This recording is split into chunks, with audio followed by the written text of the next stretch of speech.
Hi friends, saree பாத்தீங்களா அழகா batik printங்க அதுல சென்டர்ல வந்து உங்களுக்கு checks தெரியுதுங்களா golden checks வருது top portion சின்ன border bottom வந்து உங்களுக்கு நல்ல lengthy border கொடுத்திருக்காங்க simple functions and நல்ல ஒரு grandness கொடுக்கிற மாதிரியான functionsக்கு நீங்க போட்டு போக முடியும் பல்லு உங்களுக்கு இந்த மாதிரி ஒரு designer பல்லு and blouseல வந்து இந்த மாதிரி ஒரு வரி வந்துருங்க அங்கங்க stripe line கொடுத்துட்டு 1015 சொல்லிட்டு ஒரு சூப்பர் பட்ஜெட்ல வருது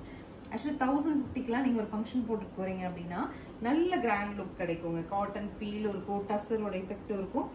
நல்ல ஜரி எஃபெக்ட்டோட சூப்பரான sarees கலர்ஸ் இருக்கு பார்க்கலாம் சோ நெக்ஸ்ட் கலர் பாருங்க sky blue to navy blue பல்லு அண்ட் ப்ளவுஸ் உங்களுக்கு நெக்ஸ்ட் கலர் பாருங்க ஒரு ஷேட் ஆஃப் ஆரஞ்சுங்க அதுக்கு காஃபி பிரவுன் கான்ட்ராஸ்ட் சூப்பரா இருக்கு இந்த கலர் நெக்ஸ்ட் கலர் பாருங்க பிங்க் டு நல்ல ஒரு blackish brownங்க Finally, silver to maroon. Sarees அழகா இருக்கு 1050 பட்ஜெட்லாம் ரொம்பவே கிராண்டா இருக்குங்க zari effect ஓட ஸ்கிரீன் பாட்டம்ல இருக்க ஆன்லைன் நம்பர் கான்டாக்ட் பண்ணி உங்களுக்கு பிடிச்ச கலர் எடுத்துக்கலாம் Thank you